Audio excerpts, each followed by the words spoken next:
Hello students, मैं हूं गौरव गोयल।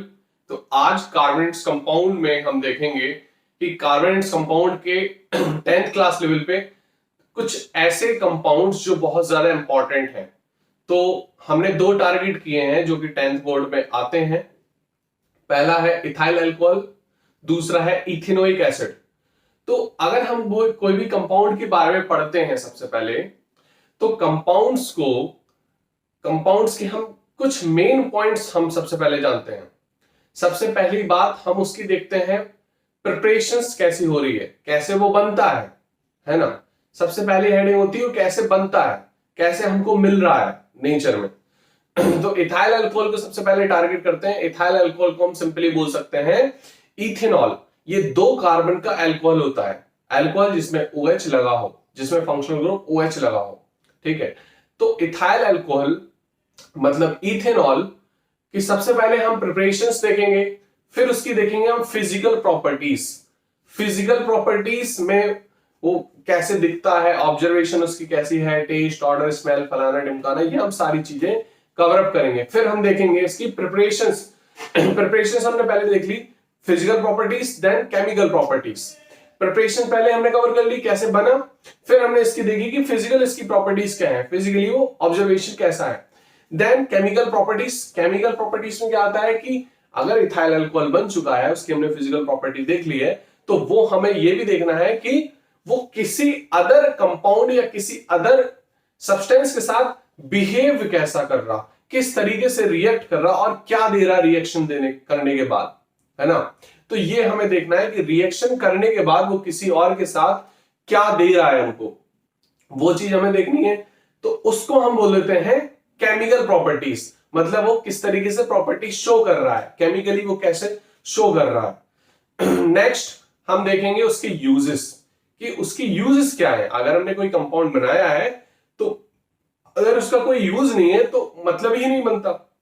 तो सबसे पहले फिर हम यूजेस भी देखेंगे। तो 4 चीजें हमें कवर करनी है। सबसे पहले preparations, then physical properties, then chemical properties, then uses. ये कोई भी कंपाउंड के बारे में अगर हम पढ़ते हैं दुनिया के, ये 4 चीज मस्ट होती है जानना उसके बारे में। अगर ये 4 चीज हमने जान ली तो हमने उस कंपाउंड के बारे में जान लिया पूरी तरीके से। क्लियर हो रही बात कि नहीं। तो हम सबसे पहले देखेंगे सम इंपॉर्टेंट ऑर्गेनिक कंपाउंड्स में हम टारगेट कर रहे हैं यहां पर इथाइल अल्कोहल, जिसको हम इथेनॉल भी बोलते हैं IUPAC के अकॉर्डिंग, है ना, IUPAC नेमिंग के अकॉर्डिंग। तो सबसे पहले हम देखते हैं इसकी प्रिपरेशंस। देखो, अगर रिएक्शन आपको दी जाए, आप कैसे उसकी थ्योरी बनाओगे ये भी आप देख लेना।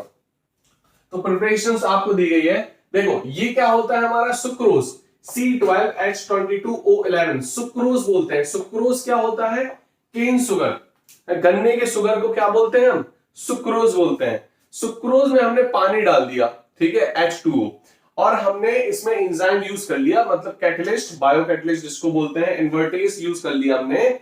और क्या दिया इसने, ये दिया ग्लूकोज दिया, और क्या दिया, फ्रक्टोज दिया। क्या दिया, ग्लूकोज और फ्रक्टोज हमको दिया इसमें, ग्लूकोज और क्या दिया, फ्रक्टोज।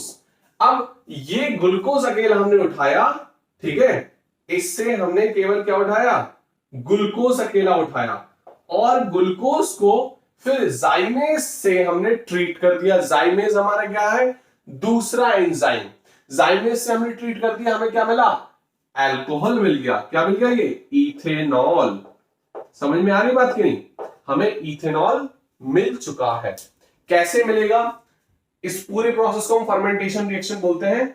सुक्रोज से हम, सुक्रोज में हमने पानी डाला, इन्वर्टेज हमने एंजाइम यूज किया, क्योंकि हम कैटलिस्ट यूज करेंगे तो रिएक्शन अलग डायरेक्शन में पहुंच जाती है। तो कैटलिस्ट का बहुत ज्यादा इंपॉर्टेंट रोल है।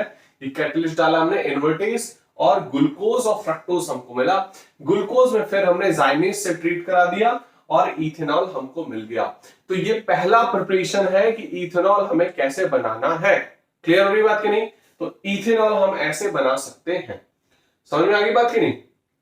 ये हमारी पहली रिएक्शन। अब हम इसको थ्योरी वाइज कैसे लिखें, when sucrose treat with water in the presence of invertase, ये आप लिखोगे नोट्स में, when sucrose treat with water in presence of invertase it gives glucose and fructose. In second step, glucose treat with zymase, it gives ethanol and CO2. Clear हो रही बात की नहीं? Carbon dioxide उड़ जाएगी हमारी और हमको इथेनॉल मिल जाएगा। समझ में आ गई बात? नेक्स्ट दूसरी प्रिपरेशन और देख लेते हैं कि दूसरे तरीके से कैसे बन सकता है हमारा इथेनॉल। तो दूसरा हमारा बन सकता है, जैसे हमने ले ली इथीन, इसको क्या बोलते हैं? डबल बॉन्ड है तो ये क्या है? इथीन, दो कार्बन की अल्कीन, इसको बोलते हैं इथीन। इथीन की हमने पानी के साथ रिएक्शन करा दी। पानी ऐसे रिएक्ट नहीं करेगा, पानी रिएक्ट करेगा इथीन में एसिड की प्रेजेंस में। H2SO4 ले लो, HCl ले लो, तो हमने H+ इसमें लिख दिया कि ये एसिड की प्रेजेंस है। H+ का मतलब होता है एसिड की प्रेजेंस होना। तो रिएक्शन में हमने एसिड ले लिया और ये रिएक्ट करेगा तो ये डबल बॉन्ड टूटेगा और एक में H एक में OH लग जाएगा, क्योंकि पानी कैसे टूटता है? H और OH में टूट जाएगा। तो यहां पर एक जगह H एक जगह OH, तो H लग गया तो ये CH3 हो गया, ये CH2 है, इसमें OH हमने लगा दिया, तो ये क्या बन गया? इथेनॉल बन गया। समझ में आ रही बात कि नहीं आ रही? समझ में आ गई होगी बहुत अच्छे से। तो ये चीज है कि हमारा इस तरीके से इथेनॉल बनेगा। मतलब दो टाइप की इसके प्रिपरेशंस हैं। पहला हमारा फर्मेंटेशन रिएक्शन, दूसरा हमारा क्या है? Addition in the presence of acid, addition of water in the presence of acid. Clear हो रही बात कि नहीं? नेक्स्ट हम देखेंगे इसकी प्रॉपर्टीज। इसकी प्रॉपर्टीज देखेंगे। तो प्रॉपर्टीज में यहां पर हम फिजिकल प्रॉपर्टीज में कवर कर रहे हैं। कौन सी प्रॉपर्टीज? Physical properties. तो फिजिकल प्रॉपर्टीज में क्या क्या है कि ये कैसा, इसका कलर, ये कलरलेस लिक्विड है at room temperature. Room temperature पे इथेनॉल हमारा कलरलेस होता है। ठीक है, कलरलेस होता है, बिल्कुल पानी के तरीके से हमें दिखता है। नेक्स्ट पॉइंट है, second point, characteristics smell and burning taste. मतलब अगर हमने स्मेल की, ठीक है, और जो टेस्ट लिया वो भी पूरा पूरा बर्निंग टाइप का रहता है इनका। ठीक है, हाँ, थोड़ा जला हुआ टाइप का। ठीक है, तो बर्निंग टेस्ट रहता है इनका। थर्ड पॉइंट है soluble in water in all ratio all proportion. मतलब किसी भी रेशियो में पानी में सॉल्युबल हो जाता है। पानी में सॉल्युबल इसलिए हो जाता है क्योंकि ये हाइड्रोजन बॉन्डिंग बना लेता है पानी के मॉलिक्यूल के साथ। ठीक है, वो हम बाद में बताएंगे हाइड्रोजन बॉन्डिंग होती क्या है, लेकिन ये स्ट्रॉन्गेस्ट बॉन्डिंग होती है बिटवीन टू मॉलिक्यूल्स। दो मॉलिक्यूल्स के बीच की सबसे स्ट्रॉन्गेस्ट बॉन्डिंग हमारी हाइड्रोजन बॉन्डिंग होती है। तो ये पानी के मॉलिक्यूल के साथ इथेनॉल हाइड्रोजन बॉन्डिंग बना लेता है, इसीलिए सॉल्युबल हो जाता है ना, मिल जाता है। जिसमें बॉन्डिंग अच्छी होती है वो मिल जाते हैं। क्लियर है बात की नहीं? तो ये हमें देखनी है। ये दो चीज हमने कवर कर ली। कौन कौन सी? सबसे पहले प्रिपरेशंस कवर कर ली और फिर हमने फिजिकल प्रॉपर्टीज कवर कर ली। अब हमारी दो चीज रह जाती है, क्या क्या? केमिकल प्रॉपर्टीज और यूजेस। ठीक है, इसको नोट कर लो जल्दी। तो अब हम देखेंगे इसकी दो चीजें, पहली केमिकल प्रॉपर्टीज और दूसरे यूजेस। हमने दो चीजें कवर कर ली अभी। कौन कौन सी? सबसे पहले इसकी प्रिपरेशंस कैसे हुई और फिर इसकी फिजिकल प्रॉपर्टीज क्या है। फिर अब हम देखेंगे इसकी केमिकल प्रॉपर्टीज क्या है। मतलब केमिकली ये रिएक्ट करके, या ये कितने टाइप की केमिकल रिएक्शन जनरली दे सकता है, कई टाइप की दे सकता है, लेकिन हमें 10th में जो कवर करनी है वो मेन है और यही मेन होती है जिसको जनरली हम देखते हैं। पहली कंबशन रिएक्शन। कंबशन रिएक्शन मैं आपको बता चुका हूं कि कंबशन रिएक्शन में CO2 वाटर निकलता है, हीट लाइट निकलती है और ये ऑर्गेनिक कंपाउंड्स ऑक्सीजन के साथ रिएक्शन करने के बाद हमारे देते हैं क्या क्या? Carbon dioxide and water. अब देखो, हम इथेनॉल की बात करेंगे, C2H5OH। ठीक है, तो अब ये ऑक्सीजन के साथ रिएक्ट करके क्या देगा? क्या देगा? ये CO2 देगा। क्यों? कितना देगा? दो कार्बन है तो दो CO2 दे देगा और वाटर दे देगा। क्या दे देगा? वाटर दे देगा और हीट दे देगा। क्लियर हो रही बात की नहीं? तो हीट दे देगा और लाइट दे देगा। क्लियर हो रही बात की नहीं? तो ये चीज हमें देखनी है कि जितने कार्बन का अल्कोहल है, जितने कार्बन का ऑर्गेनिक कंपाउंड है, उतने CO2 दे देगा। क्लियर हो रही बात की नहीं? तो इस तरीके से हमें देखना है। टोटल ऑक्सीजन कितने हो गए यहां पर? ये हो गए 4 और 5। तो यहां पर कितने हैं? अब यहां पर पहले बैलेंस कर लो, हाइड्रोजन कितने हैं। अगर बैलेंस करनी है आपको रिएक्शन, वैसे आप ऐसे भी लिख सकते हो कि इथेनॉल की रिएक्शन हमने वाटर के साथ कर दी और हमें CO2 वाटर मिल गया। ठीक है, जितने कार्बन का था अल्कोहल उतना कार्बन हमने CO2 कर लिया। अगर पूरी की पूरी बैलेंस करनी है आपको तो एक बार देख लो, इसमें कितने हाइड्रोजन है, 5 और 6 है, तो इसमें आधा क्या कर लो, ये कर लो। क्लियर। अब टोटल कितने हो गए, ये 6 हाइड्रोजन हो गए, बैलेंस हो गई। ऑक्सीजन कितने हैं इस साइड, 2 दूनी 4, मतलब 2 2 जा 4, 4 और 3 7 ऑक्सीजन है यहां पर। अब यहां पर कितने हैं भाई, 1 है, तो यहां पर क्या करोगे, 3 का मल्टीप्लाई, तो क्या हो गए 7 ऑक्सीजन यहां भी हो गए। ये कौन सी रिएक्शन हो गई भाई, कंबस्शन रिएक्शन हो गई है। कौन सी रिएक्शन, कंबस्शन रिएक्शन। समझ में आ रही बात की नहीं आ रही, तो ये कंबस्शन रिएक्शन में हमें इस तरीके से मिल जाएगा इथेनॉल का। क्लियर। नेक्स्ट है रिएक्शन विद सोडियम। जब कोई इथेनॉल या इथेनॉल की बात करेंगे, तो ये अगर सोडियम के साथ रिएक्ट कर रहा है तो देगा क्या, देखो इधर पे C2H5OH, और ये सोडियम के साथ रिएक्ट करने के बाद क्या देगा, क्या देगा यहां पर, ये हमें दे देगा हाइड्रोजन गैस। कैसे कैसे, ये 2 मॉलिक्यूल अगर हमने ले लिए इसके, तो यहां पर HH करके यहां पर 2 C2H5ONA बन जाएगा। क्लियर। और 2 हाइड्रोजन मिलके हाइड्रोजन गैस ऊपर उड़ जाएगी।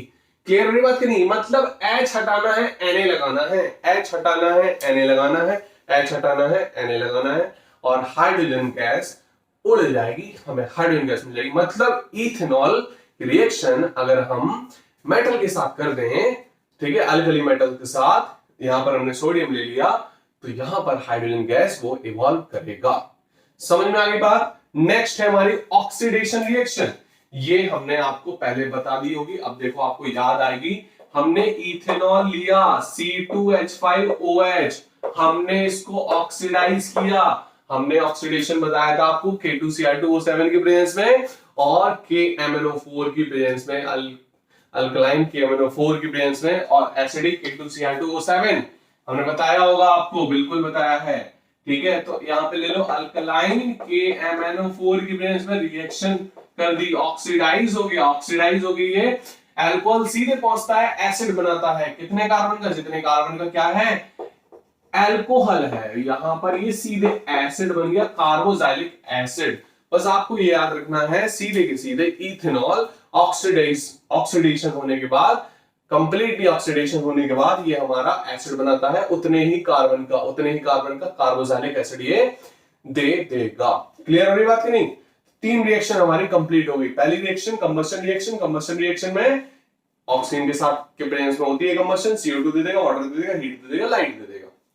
सेकंड रिएक्शन सोडियम के साथ, सोडियम जोड़ो, हाइड्रोजन हटा दो और हाइड्रोजन गैस निकाल दो, सोडियम जोड़ दो, हाइड्रोजन की जगह आपको सोडियम लगाना है, that's it. Clear. Oxidation reaction, oxidation reaction में क्या है, सिंपली के अल्कलाइन KMnO4 की प्रेजेंस में आप ऑक्सीडाइज कर दो, जितने कार्बन का अल्कोहल होगा उतने कार्बन का एसिड दे देगा। यहां पर 2 कार्बन का अल्कोहल है, इथेनॉल पढ़ रहे हैं, इसीलिए हमें इथेनोइक एसिड मिलेगा।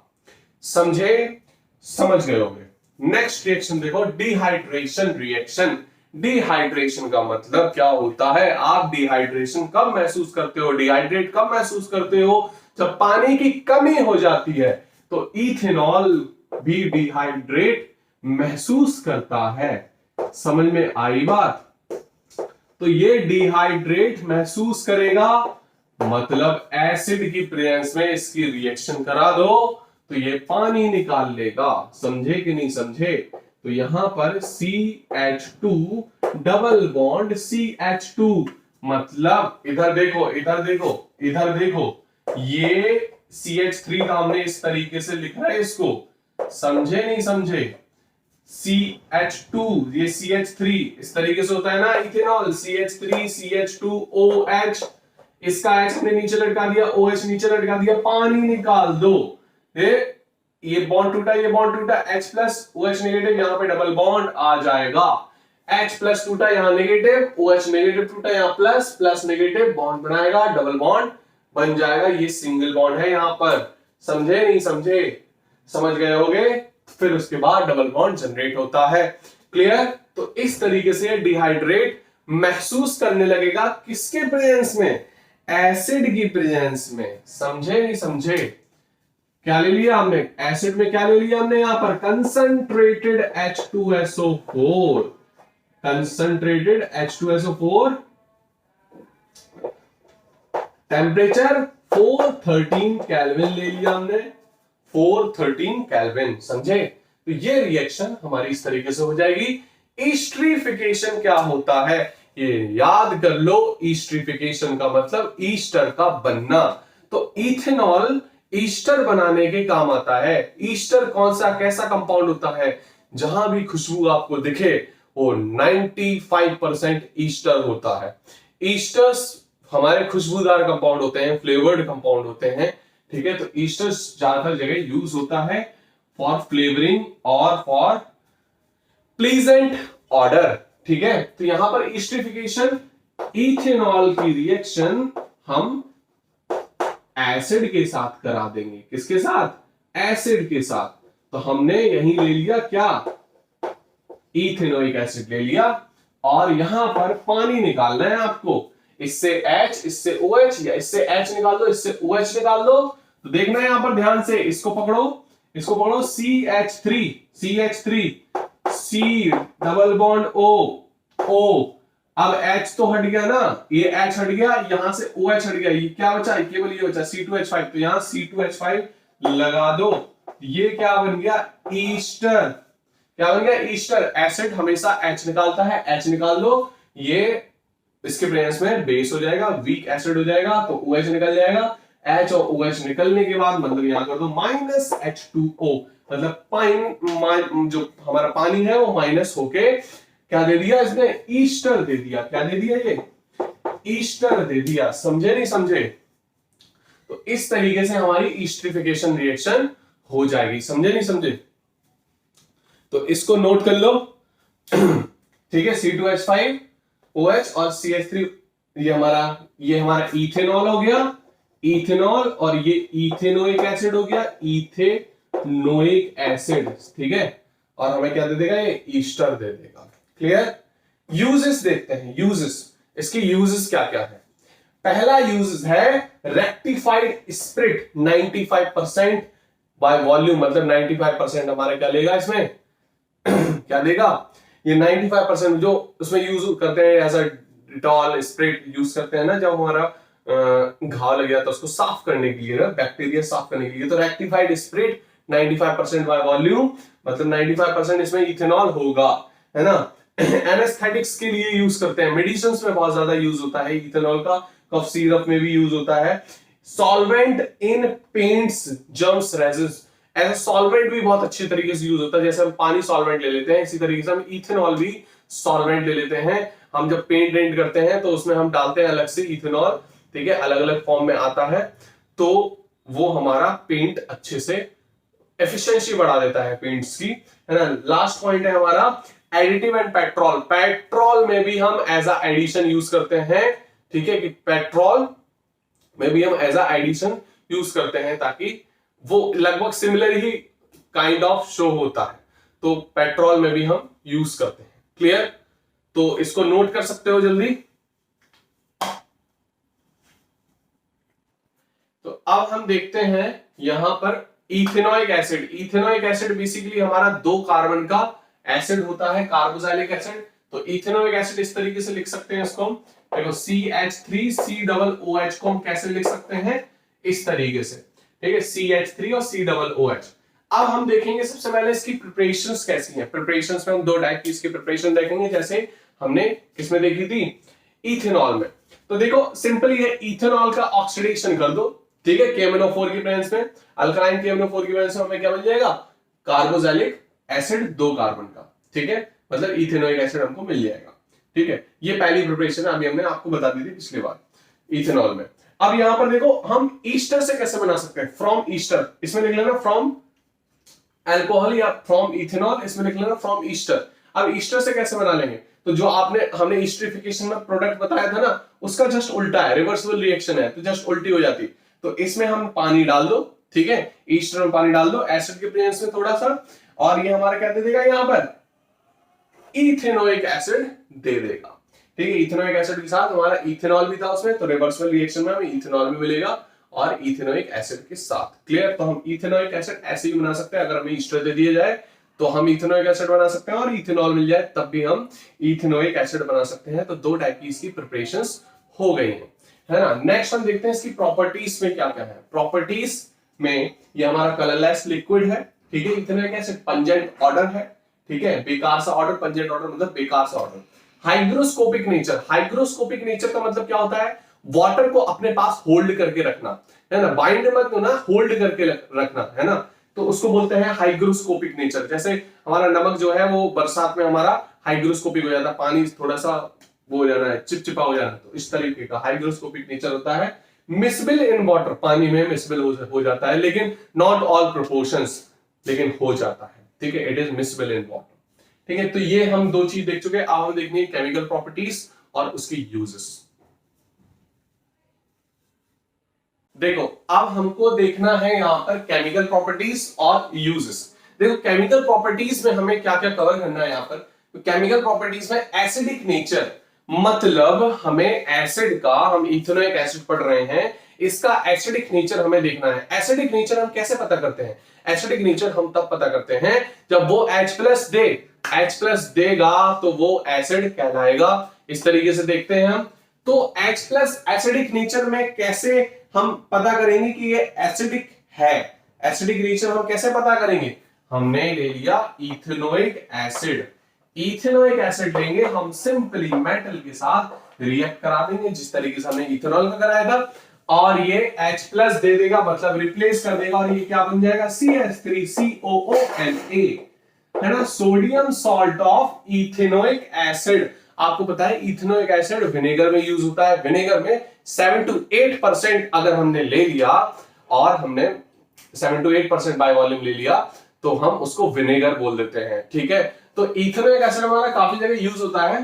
देखो यहाँ पर तो हमने इस तरीके से कर लिया, और यहाँ पर हाइड्रोजन गैस हमारी निकल जाएगी, मतलब सोडियम के प्रेजेंस में हमने रिएक्शन करा दी, और ये H हटाकर Na लग जाएगा, तो हमारा ये एसिडिक प्रूव हो जाएगा, क्योंकि इसे हाइड्रोजन दे दिया, ठीक है।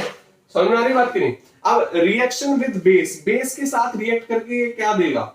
बेस के साथ रिएक्ट करके, देखो ये एसिड है, बेस के साथ रिएक्ट करके क्या देगा? सॉल्ट एंड वाटर, है ना, सॉल्ट एंड वाटर दे देगा ना। नहीं समझे? समझ लो इधर पे, और यहां पर H हट गया, ठीक है। देखो इधर पे CH3COONA, समझे नहीं समझे? समझे? यहां पर OH और ये H, ये हमारा निकाल के वाटर दे देगा, ये हमारा क्या हो गया? Salt. Acid plus base give salt and water, तो acid plus base give salt and water. समझे? क्लियर हो रही बात की नहीं? हाँ ये वीक एसिड है, लेकिन तो कोई बात नहीं, लेकिन देगा तो प्रोडक्ट वही, सॉल्ट एंड वाटर। अब देखो यहां पर reaction with bicarbonate and carbonates. देखो बाइकार्बोनेट्स और कार्बोनेट्स होते क्या है? कार्बोनेट्स होता है Na2CO3 को हम बोल देते हैं कार्बोनेट्स, और Na2CO3 में जब वाटर के मॉलिक्यूल हमारे हाइग्रोस्कोपिक होते हैं, चिपके हुए होते हैं, तो उसको हम बोलते हैं वॉशिंग सोडा। क्या बोलते हैं? Washing soda. और जब हम बाइकार्बोनेट यूज करते हैं, कार्बोनेट्स को हम क्या बोलते हैं? Washing soda with water, hygroscopic, ठीक है। अब जब बाइकार्बोनेट्स की बात आती है, तो सोडियम बाइकार्बोनेट को हम बोल देते हैं, सोडियम बाइकार्बोनेट को हम बोल देते हैं बेकिंग सोडा। समझे? क्लियर हो रही बात नहीं? तो अब इसके साथ रिएक्शन कैसे करेंगे? इसके साथ रिएक्शन कैसे करेंगे? मतलब सिंपल है, CH3COOH है, हमने इसकी कार्बोनेट के साथ रिएक्शन करा दी पहले, Na2CO3 के साथ, ठीक है। तो Na लगेगा, आपको पता है ये Na दे ही रहा है, Na दे रहा है ना, तो CH3COONA दे देगा, CH3COONA दे देगा कि नहीं दे देगा? दे देगा। अब कार्बोनेट है, तो हमेशा याद रखना कार्बोनेट्स में हमेशा CO2 निकलता है, कार्बोनेट्स में हमेशा CO2 निकलता है। समझे नहीं समझे? और जब सॉल्ट दिया तो वाटर भी देगा, सॉल्ट दिया तो वाटर भी देगा, ठीक है। तो ये हमारी होगी कार्बोनेट के साथ। बाइकार्बोनेट के साथ भी रिएक्शन सेम ही होगी। समझे नहीं समझे? तो CH3COOH दिख रहा है ना, कवर हो रहा है, ठीक है। तो अब बाइकार्बोनेट क्या होता है? एक Na हटा दो, एक H लगा दो, या सोडियम हाइड्रोजन कार्बोनेट भी बोलते देते हैं हम बाइकार्बोनेट को। और ये हमारा क्या दे देगा, CH3COO मतलब Na को H की जगह लेने की बहुत पड़ी रहती है। जैसे ही हमें मौका मिलता है, कोई भी ऐसा एलिमेंट आ जाता है, कंपाउंड ले लेते हैं, तो सोडियम उसमें है तो सोडियम तुरंत हाइड्रोजन को हटा देगा। ठीक है, इसमें भी हटाया, इसमें भी हटाया, इसमें भी हटाया। समझे नहीं समझे? तो यहां पर पूरे के पूरे में सोडियम किससे, इथेनोइक एसिड के साथ बाइंड अप होना चाहता है, यहां पर CO2 दे देगा और यहां पर H2O भी मिल जाएगा। समझे नहीं समझे? दिख रहा होगा? ठीक है, दिख रहा है। क्लियर हो रही बात कि नहीं? तो ये रिएक्शन एसिडिक नेचर, Na लगा दिया, H हटा दिया, एसिडिक प्रूव हो चुका। दूसरा रिएक्शन विद बेस, बेस के साथ रिएक्ट कर दो, सॉल्ट एंड वाटर मिल जाता है। तीसरा reaction with bicarbonates and carbonates के साथ, तो यहां पर बाइकार्बोनेट के साथ रिएक्शन करा दी तो सिंपल सॉल्ट, कार्बन डाइऑक्साइड बस निकल जाएगा, इतना ध्यान रखना है आपको। और सॉल्ट एंड वाटर हमको मिलेगा, चाहे वो कार्बोनेट्स हो या बाइकार्बोनेट्स हो या बेस हो। समझे? क्लियर हो रही बात की नहीं? तो ये तीन रिएक्शन बहुत अच्छे से आपको समझ में आ गई होगी। बहुत इंपॉर्टेंट रिएक्शन है, ये पूछ सकते हैं आपको 5 में से अगर 3 ही रिएक्शन याद है तो आप 10th क्लास के बच्चों में बहुत ऊपर हो, और 5वां रिएक्शन याद है तो आप सबसे ऊपर हो। तो ये चीजें आपको इंपॉर्टेंट पता होनी चाहिए। एस्टरिफिकेशन रिएक्शन हम देख चुके हैं, इथेनॉल के साथ हमने टाइम में हमने इथेनोइक एसिड मिला दिया था। यहां पर इथेनोइक एसिड है तो इथेनॉल मिला दो, एक ही बात है। समझे? तो यहां पर CH3CH2OH क्या बन जाएगा, क्या बन जाएगा भाई, ईस्टर बन जाएगा। समझे? C2H5 ईस्टर बन गया, ईस्टर बन गया। ये C2H5 है वो लास्ट में C2H5। ठीक है, अब और वाटर, वाटर मिल जाएगा। रिडक्शन, ऑक्सीडेशन हुआ था तो यहां रिडक्शन कर दो। किसका भैया, किसका, इसी का कर दो, एसिड का। कैसे करते हैं रिडक्शन, LiAlH को डाल दो, लिथियम एल्यूमिनियम हाइड्राइड, वहां पे पोटेशियम परमैंगनेट डाल दिया था, अल्कलाइन पोटेशियम परमैंगनेट, और एसिडिक K2Cr2O7 भी ले सकते थे। यहां पर हमने लिथियम एल्यूमिनियम हाइड्राइड डाल दिया और ये हमारा 2 कार्बन का क्या बन जाएगा, अल्कोहल बन जाएगा। 2 कार्बन का एसिड है तो 2 कार्बन का ही अल्कोहल बनेगा, ये याद रखना। ऑक्सीडेशन में जितने कार्बन का अल्कोहल होगा उतने कार्बन का एसिड बनेगा, रिडक्शन में जितने कार्बन का एसिड होगा उतने कार्बन का अल्कोहल बनेगा। समझे? तो ये हमारी 5 रिएक्शन थी, बहुत इंपॉर्टेंट रिएक्शन है, एक बार प्रैक्टिस कर लेना और अच्छे से हो जाएगा। यूजेस और इसके देख लेते हैं। यूजेस में क्या है, ये लैब रिएजेंट में, हर जगह लैब में तो होता ही होता है, लैब रिएजेंट होता ही होता है, इसको लैब रिएजेंट बोलते हैं। विनेगर में हमने अभी बताया 7 to 8% हम ले लेते हैं, तो ये विनेगर में एज अ विनेगर यूज होता है, मेडिसिन में बहुत ज्यादा यूज होता है। ठीक है, कोगुलेटिंग रबर मतलब रबर को कोगुलेट करने में, जमाने में ये यूज करते हैं। समझे? तो ये सारी चीजें थी, 2 ऑर्गेनिक कंपाउंड्स हमने पढ़ लिए अपने लेवल पे, बहुत इंपॉर्टेंट थे। बस हमें 4 चीजें याद रखनी है दोनों कंपाउंड्स की। पहली प्रिपरेशन कैसे होती है, दूसरी फिजिकल प्रॉपर्टीज, अगर प्रॉपर्टीज भी सिंपली लिखाओ तो उसको फिजिकल प्रॉपर्टीज बोलते हैं, तीसरी केमिकल प्रॉपर्टीज और चौथे उसके यूजेस। ठीक है, कम से कम नहीं तो 3-4 यूजेस आपको पता होने चाहिए। ठीक है, इसको नोट कर लो और नेक्स्ट और लास्ट लेक्चर में हम लोग देखेंगे सोप एंड डिटर्जेंट्स। ठीक है, नोट कर लो।